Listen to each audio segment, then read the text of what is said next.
என் மக சந்தோஷமா இருக்கணுங்கிறதான என்னோட ஆசை. கோபியை கல்யாணம் பண்ணாதான் நான் நல்லா இருப்பேன்னு அவ சொல்றா. யோசிச்சு பார்த்தேன், இது என்ன பந்தயமா, நீயா நான் போட்டி போடுறதுக்கு? வாழ்க்கை, நான் பெத்த பொண்ணோட எதிர்காலம். சரி, அவளுடைய விருப்பம்தான் முக்கியம்னு சொல்லி கோபிக்கே அவளை கல்யாணம் பண்ணி கொடுக்க நான் மனப்பூர்வமா முடிவெடுத்துட்டேன். இதே தான் மாப்பிள்ள நான் ஆரம்பத்திலேருந்து சொல்லிட்டு இருக்கேன். நம்ம பிடிவாதத்தை விட குழந்தைங்க வாழ்க்கை தான் முக்கியம். மகா தைரியமா தன்னுடைய விருப்பத்தை சொல்லிட்ட பிறகு அதை நிறைவேற்றி வைக்கிறதா பெத்தவரான உங்க கடமை.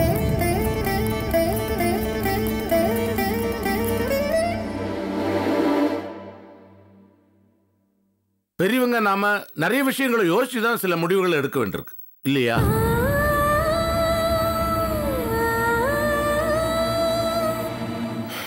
மகா நம்ம வீட்டு பொண்ணு.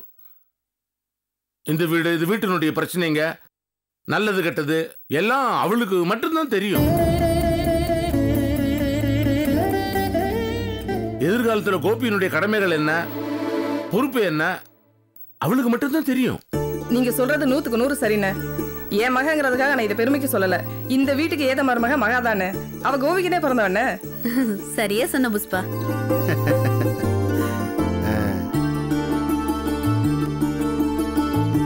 கோபி, இதுக்கு முன்ன பல தடவை உன்னையும் நீ பார்க்குற டெய்லர் தொழிலையும் நான் தப்பா பேசிட்டேன். அவ்வளோ ஏன், என்னோட அவசரத்தாலையும் ஆத்திரத்தாலையும் உன்னை கை நீட்டு கூட அடிச்சிருக்கேன். அதை நினைச்சு இப்ப ரொம்ப வருத்தப்படுறேன்ப்பா. ஆனா நீ அதெல்லாம் மனசுல வச்சுக்காம ரொம்ப பெருந்தன்மையோட நல்லபடியா அதே மாதிரி திரும்பவும் மரியாதையோடையும் பிரியத்தோடையும் என்கிட்ட பேசுறேன். இந்த சின்ன வயசுல உனக்கு இருக்கிற பணிவையும் பண்பையும் பார்த்தா எனக்கு ரொம்ப ஆச்சரியமா இருக்குப்பா. என் பொண்ணு மகா நல்ல வசதியா வாழ்ந்துட்டுவ. அவ கல்யாணம் பண்ணிட்டு போற இடத்துல கஷ்டப்படக்கூடாதுங்கிறதுக்காக தான் முதல்ல இந்த கல்யாணத்துக்கு நான் சம்மதிக்கல. மற்றபடி நீ டெய்லரா இருக்கிறதும் நான் போஸ்ட் மாஸ்டரா இருக்கிறதும் இப்ப எனக்கு சம்மதம் தான். என்னை பொறுத்த வரைக்கும் இந்த கல்யாணம் நல்லபடியா நடக்கணும். அதோட என் பொண்ணு வசதியோட நல்லபடியா குடும்பம் நடத்தணும். நீங்க 2 பேரும் எப்பவும் எதுக்கும் கஷ்டப்படவே கூடாது. அதுக்கு ஒரே வழி உன்னோட ஸ்டேட்டஸை உயர்த்தணும். ஆமா கோபி, நீ இப்போ டைலர் கடை வச்சிருக்க இல்லையா, அந்த கடையை எக்ஸ்பாண்ட் பண்றதா இருந்தாலும் சரிதான். இல்ல இதை விட நல்ல தொழில் பண்றதுக்கு ஆசை இருந்தாலும் சொல்லு, அதுக்கு நான் பணம் ஹெல்ப் பண்றேன். எனக்கு உன்னை பத்தி நல்லா தெரியும், உனக்கு நிறைய திறமை இருக்கு. முதல்ல ஸ்டார்ட் பண்ணி விட்டுட்டா படிப்படியா வளர்ந்துருவ. என்னோட முதல் வேலை உன்னுடைய பொசிஷனை உயர்த்தணும். மாமா, என்னுடைய தொழில் டெய்லரிங். நான் டெய்லர் கோபிதான். இந்த வீட்டுக்கு என்னை நம்பி யார் வாழ வந்தாலும் சரி, இப்ப என்னோட நிலைமை என்னவோ அது தெரிஞ்சிட்டு வந்தா போதும். மற்றபடி இந்த பணம் தரேன், வளர்த்து விடுறேன், இந்த பேச்சே வேண்டாம். தயவு செஞ்சு என்ன தப்பா எடுத்துக்க. கோபி, நான் அதுக்காக சொல்லல. நீங்க 2 பேரும் அப்பா, நீங்க சும்மா இருங்க. என் கோபியா தன்னோட எந்த சூழ்நிலையில என்னால வாழ முடியும். உங்க ஆசைக்கு நீங்க பணம் கொடுக்கணும்னா அதை என்கிட்ட கொடுங்க. அதை எப்ப யூஸ் பண்ணணும், எப்படி யூஸ் பண்ணணும், என் புருஷனுக்கு என்ன பண்ணணும்னு எனக்கு தெரியும். இப்ப நீங்க பண்ண வேண்டியதெல்லாம் ஒன்னே ஒண்ணுதான். எனக்கும் என் கோபியா தனக்கும் இப்பவே கல்யாண தேதி ஃபிக்ஸ் பண்ணுங்க.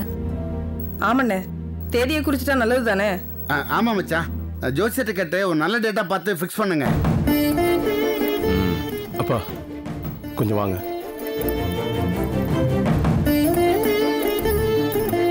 இப்ப நான் என்ன மனநிலைமையில இருக்கேங்கிறது உங்களுக்கு மட்டும்தான் நல்லா தெரியும். என்னால இப்ப கல்யாணத்தை பத்தி நினைச்சு கூட பார்க்க முடியாதுப்பா. நிச்சயமா என்னால முடியாது. நீங்க தான் உங்ககிட்ட பேசணும். ப்ளீஸ்ப்பா. ஏற்கனவே ஒரு முறை உங்ககிட்ட பேசிட்டு உன் முகத்தை கூட பார்க்க சக்தி இல்லாம இருக்கேன் நான். நீ போ, நான் சமாளிச்சுக்கிறேன் போ.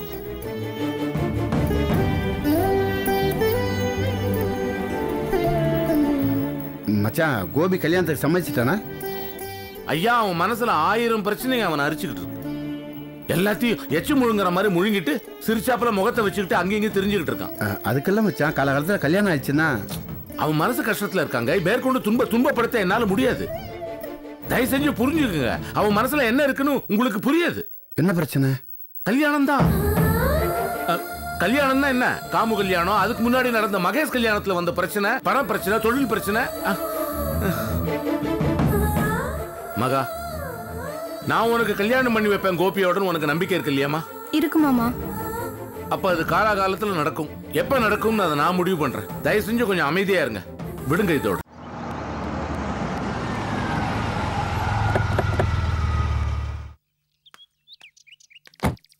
வா ரோஹிணி, வா.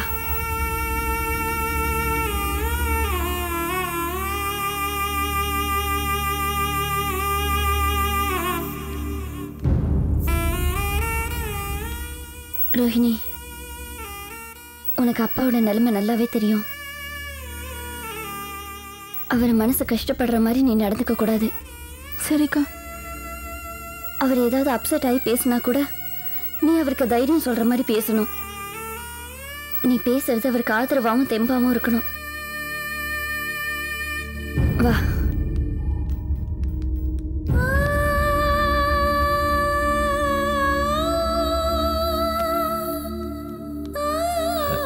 மாமா. அப்பா, ரோஹிணி வந்துட்டாப்பா. எங்கேம்மா ரோஹிணி?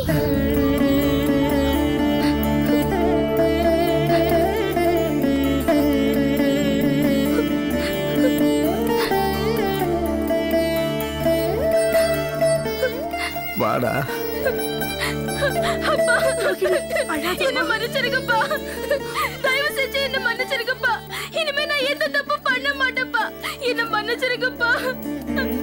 நான் உனக்கு என்னமா குறை வச்சு? நீ எது கேட்டு நான் இல்லைன்னு சொன்னேன். உன்னை கோவமா ஒரு வார்த்தை திட்டிருப்பேனா? ஒரு அப்பனா உன்னை நல்லத்தனமா வளர்த்தேன். ஏமா இப்படி பண்ண? என் புத்தி ஏன் அப்படி போச்சுன்னே தெரியலப்பா. ஏதோ ஒரு மயக்கத்துல நான் தப்பு பண்ணிட்டேன்ப்பா. என்ன மன்னிச்சு ஏத்துக்கோங்கப்பா. என்ன வெறுத்து ஒதுக்கிடாதீங்கப்பா. அம்மா, பெத்தவங்க எந்த பிள்ளையும் வெறுக்கிறது இல்ல.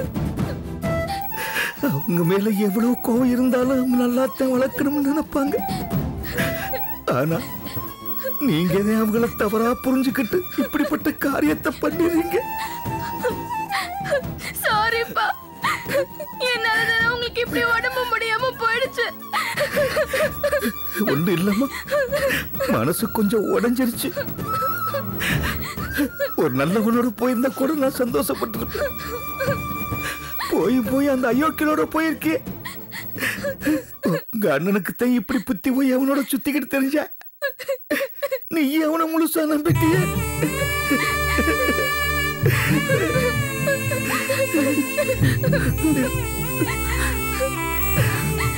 ரோஹிணி, அழாதடி. எல்லாத்தையும் மறந்துடுடி. சரி சரி, அழாத ரோஹிணி. எங்க கல்யாண வேலையெல்லாம் நீ பார்க்க வேண்டாமா? Just relax. மாமா, பண நகையெல்லாம் கிடைச்சிடுச்சுல, அதனால இனிமே எந்த கவலையும் வேண்டாம். ரொம்ப சந்தோஷமாப்ல. பாடுபட்டு உழைச்சி சம்பாரிச்ச சொத்து அது நம்மளை விட்டு போகாது. கடவுள் இருக்கான்ல. ரொம்ப நன்றி மாப்ள. மலர், கோபி தம்பிங்கம்மா. அவர் அங்கிருந்தே கிளம்பி போயிட்டாருப்பா. கோபி தான்ப்பா சங்கரை பிடிக்கிறதுக்கு ஹெல்ப் பண்ணாரு.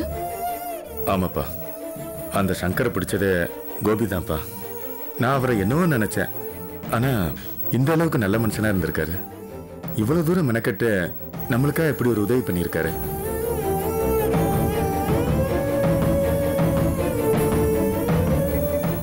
ஏமா, கோபி தம்பி உங்களோட கூட வந்து உதவியா இருந்தார்ல, அவருக்கு நன்றி சொல்ல வேண்டாமா? அந்த போனை எடு. இல்ல வேணாப்பா, அப்புறம் பண்ணலாம். நீங்க ரெஸ்ட் எடுத்துக்கோங்க. மலரு, இப்போ உடம்புக்கு சரியாயிருச்சு. என்னை டிஸ்சார்ஜ் பண்ணி வீட்டுக்கு கூட்டி போயிரு. இந்த ஆஸ்பத்திரி வாடையே எனக்கு பிடிக்கல. நான் வீட்டில் போய் ரெஸ்ட் எடுத்துக்கிறேம்மா. சரிப்பா, டாக்டர் கிட்ட பேசிட்டு உங்களை டிஸ்சார்ஜ் பண்ண சொல்றேன். மலர், வா நம்ம போய் டிஸ்சார்ஜ் ப்ரொசீஜர்லாம் கேட்டு வருவோம். இந்த வந்துடுறேன்.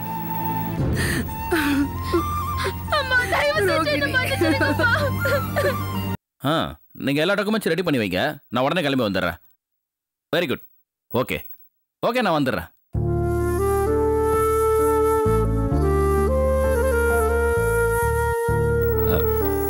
மாமா, என்ன மாப்பிள்ள?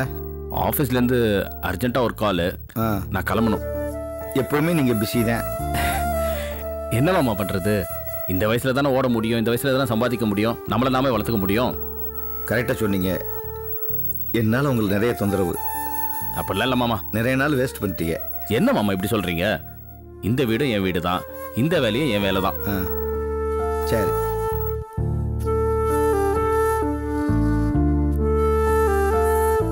என்ன மலர், இந்த தடவையாவது என் கூட கோயம்புத்தூருக்கு வரல? வரேன். தேங்க்ஸ். நாளைக்கு காலைல கிளம்புறோம், ரெடியாரு. மலர், நானும் உன்னோட வர்றேம்மா. அப்பா என்ன பேசுறீங்க? நீங்க நல்லா ரெஸ்ட் எடுக்கணும். வீட்ல ரிலாக்ஸா இருக்கிறத விட்டுட்டு எதுக்கு தேவையில்லாம உடம்ப வருத்திக்கிறீங்க? இல்லம்மா, நீ போயில மாப்பிள்ள உன் கூட துணையா வருவாரு. திரும்பி வரும்போது நீ தனியா தானே வருவ. என்ன மாமா, இதுக்காக உங்க உடம்ப வருத்திக்கிட்டு எங்க கூட வரணுமா? நீங்க இங்கேயே ரெஸ்ட் எடுங்க. ஆமாப்பா, அவர் சொல்றது சரிதான். நான் வேணா ரோஹிணி கூட்டிட்டு போறேனே. அது நல்ல யோசனை தான். நீ அவளையே கூட்டிட்டு போ. இல்ல, நான் எங்கேயும் வரல. ப்ளீஸ்க்கா, என்ன தப்பா எடுத்துக்காத. ஏமா அப்படி சொல்ற? அக்கா போற இடம் புது இடம். அக்காவுக்கு துணையா இருக்கணுமா இல்லையா? மாப்பிள்ளை நேரத்தில் பேச்சு துணைக்கு ஆள் வேணும்ல. ஆமா ரோஹிணி, திரும்பி வரும்போது நான் தனியா வரணும். போர் அடிக்கும். நீயும் வாயேன் ப்ளீஸ். இல்லக்கா, எனக்கு மனசே சரியில்லை. என்னை கூட்டிட்டு போனா உனக்கு தான் தொந்தரவு. நான் வரலக்கா. என்ன ரோஹிணி இப்படி பேசுற? நீ அங்க வந்தீங்கன்னா உனக்கு ஒரு சேஞ்ச் ஆஃப் பிளேஸா இருக்கும்ல. ப்ளீஸ் என்ன கம்பல் பண்ணாதீங்க. இப்ப எங்கேயும் கிளம்பி வர மனநிலையில நான் இல்ல.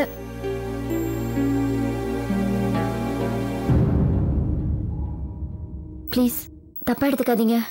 அவ அப்செட்டா இருக்கிறா. அவகிட்ட நான் பேசிக்கிறேன். நீயே பேசு மலர். ஆனா இந்த மாதிரி மனசு சங்கடமா இருக்கிறவங்க வீட்டுக்குள்ளேயே இருக்கக்கூடாது. Try to convince her.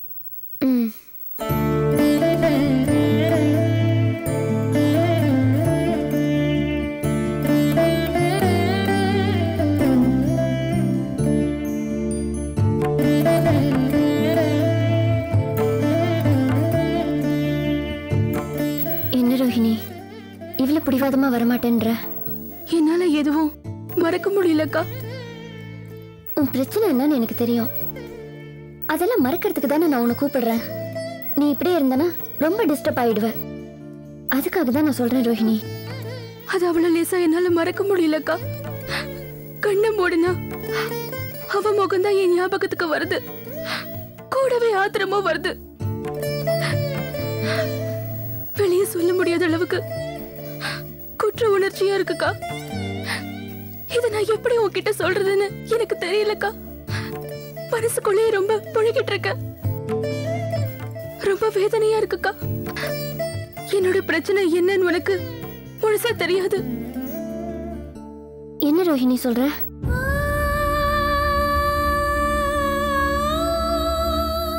நீங்க எல்லாம் நினைச்சிட்டு இருக்கீங்க நான் எடுத்துட்டு போன அந்த பண நகையெல்லாம் கூட பத்திரமா மீட்டாச்சுன்னு. ஆனா மீளவே முடியாத ஒரு விஷயம் நடந்து போச்சுக்கா.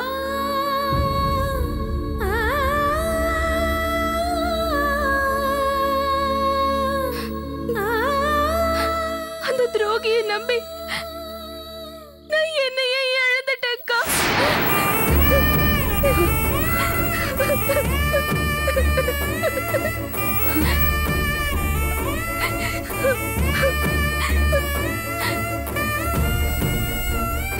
அவன் பேசி பேசியே என்ன மயக்கிட்டான்.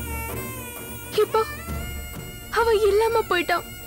ஆனா நான் இப்படி எல்லாம் நடந்துருச்சே நினைச்சு நினைச்சு என்னையே வெறுத்துட்டு இருக்கு. ரோஹிணி, இப்படி நடந்துருமோன்னு நான் நினைச்சு பயந்தேன்.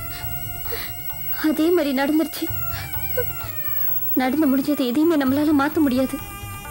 ஆனா அதே நினைச்சு வேதனைப்படுறதுனாலயோ முடங்கி போறதுனாலயோ எதுவும் மாறிட போறது இல்ல. இது ஒரு ஆக்சிடென்ட் நினைச்சு மறந்துடு ரோஹிணி. மறக்கிறதா? எப்படிக்கா? இது அவ்வளவு ஈஸியா நீ நினைச்சிட்டியா? கஷ்டம்தான். உன்னோட ட்ரெஸ் பேச்சு எல்லாமே மாடர்னா இருந்தா கூட மனசளவுல நீ பழைய வேல்யூஸோட தான் இருக்கிறன்னு எனக்கு இப்ப புரியுது. நமக்கு இப்படி நடந்துருச்சேன்னு உடஞ்சு போய் உலகமே இருண்டு போச்சுன்னு நினைக்கிறது பைத்தியக்காரத்தனம். நீ பெருசா எதையும் எழுந்துடல ரோஹிணி. நடந்ததெல்லாம் தப்புன்னு உணர்ந்து இனிமே எந்த தப்பும் பண்ணாம நம்ம வாழணும்னு நீ முடிவெடுத்தனா அதுவே போதும் ரோஹிணி. அப்படி இல்லக்கா, நான் எதிர்காலத்தை பத்தியே யோசிக்கல. இப்படி ஒரு தப்பு பண்ற அளவுக்கு நான் பலவீனமா ஆயிட்டேங்கிறத நினைச்சாதான் ரொம்ப கஷ்டமா இருக்குக்கா. நம்ம எல்லாருமே பலவீனங்க தான், சராசரி மனுஷங்க தான். இதுல வெக்கப்படுறதுக்கோ அவமானப்படுறதுக்கோ ஒண்ணுமே இல்ல. ஒரு கேவலமான காரியத்தை பண்ணிட்டு அது நியாயம்னு சாதிக்கிறது தான் தப்பு. மனசளவுல உணர்ந்து திருந்திட்டா அது எப்பவுமே சரிதான். நல்ல வேலை இதை என்கிட்ட மட்டும் சொன்ன. இந்த விஷயம் இனிமே உன்னை என்னையும் தவிர வேற யாருக்குமே தெரியக்கூடாது. தேவையில்லாம உன் லைஃபை நீயே கெடுத்துக்காத ரோஹிணி. இப்ப நீ செய்ய வேண்டியது எல்லாமே நடந்ததை மறக்கிறது தான். வீட்ல இருந்தா இதே நினைச்சிட்டு இருப்ப. எல்லாத்தையும் தூக்கி போட்டுட்டு என் கூட கோயம்புத்தூருக்கு வா. நான் இப்படி ஒரு தப்பு பண்ணிருக்கேன், உனக்கு என் மேல கோவமே வரலையாக்கா? குழந்தை ரோட்ல தடுக்கி விழுந்துட்டா அதை தூக்கி வச்சு சமாதானப்படுத்தணும் தவிர ஏன் விழுந்தான்னு சொல்லி அந்த குழந்தைய அடிக்கிறதுல எந்த வித நியாயமும் இல்லை.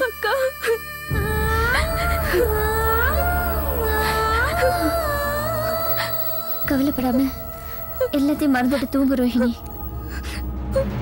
நம்ம காலையில கோயம்புத்தூர் கிளம்பலாம், சரியா?